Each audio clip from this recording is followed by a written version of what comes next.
नमस्कार, मैं हूं आपके साथ मयंक। तो देखिए, बिहार की सियासत का सबसे बड़ा सवाल, क्या एनडीए नीतीश कुमार को सीएम फेस घोषित करेगा? ये सवाल कल से बार बार पूछा जा रहा था। तेजस्वी भी बार बार ये सवाल पूछ रहे थे। आज बिहार में प्रधानमंत्री नरेंद्र मोदी की सभा हुई और समस्तीपुर में सभा हुई और उन्होंने खुद इस सवाल का जवाब दे दिया। प्रधानमंत्री ने समस्तीपुर के मंच से कहा, नीतीश कुमार के नेतृत्व में इस बार भी बिहार में एनडीए की सरकार बनेगी और 2010 के सारे रिकॉर्ड्स को ध्वस्त कर देगी। देखिए, प्रधानमंत्री मोदी की तरफ से बड़ा बयान दिया गया है, जिसे एक बड़ा इशारा भी माना जा रहा है। हम आपको सुनाते हैं पीएम मोदी ने नीतीश कुमार को लेकर क्या कहा। इस बार बिहार में भी नीतीश बाबू के नेतृत्व में एनडीए जीत के अपने पुराने सारे रिकॉर्ड तोड़ने वाला है। इन चुनावों में बिहार एनडीए को अब तक का सबसे बड़ा जनादेश देगा। साथियों, ये साल 2005 का अक्टूबर महीना ही था जब बिहार ने जंगल राज से मुक्ति पाई थी।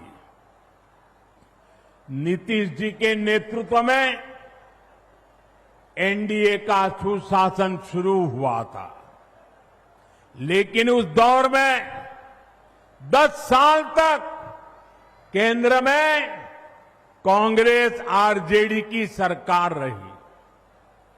कांग्रेस आरजेडी ने नीतीश जी के सामने भांति भांति के रोड़े अटकाए।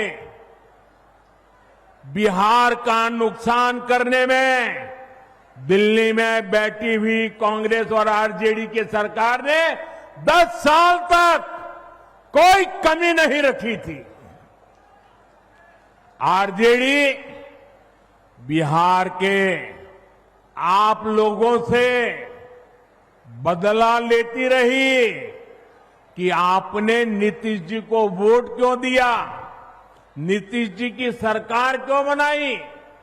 हालात तो ये थी कि ये आरजेडी वाले कांग्रेस को आए दिन धमकाते थे, धमकी देते थे कि अगर बिहार में आपने नीतीश जी की एक भी बात मानी, भाजपा एनडीए की एक भी बात मानी, बिहार में अगर कोई प्रोजेक्ट दिया तो फिर आरजेडी कांग्रेस का समर्थन तोड़ देगी और सरकार गिर जाए, ऐसे डराते थे।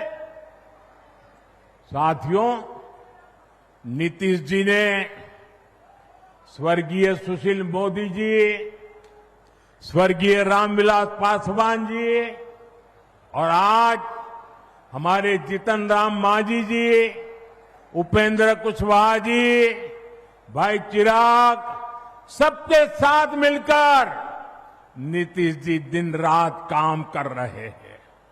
बिहार को उस बड़ी मुसीबत से बाहर निकाला है। अब 2024 के बाद से बिहार में विकास का एक नया दौर शुरू हुआ है।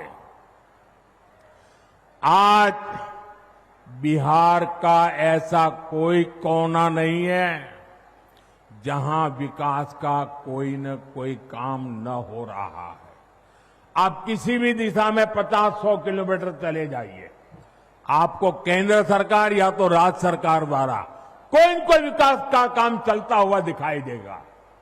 साथियों, एनडीए सरकार सड़क, बिजली, पानी, इंटरनेट, गैस कनेक्शन, इनको सिर्फ सुविधा नहीं मानती, ये सशक्तिकरण के, समृद्धि के भी माध्यम है।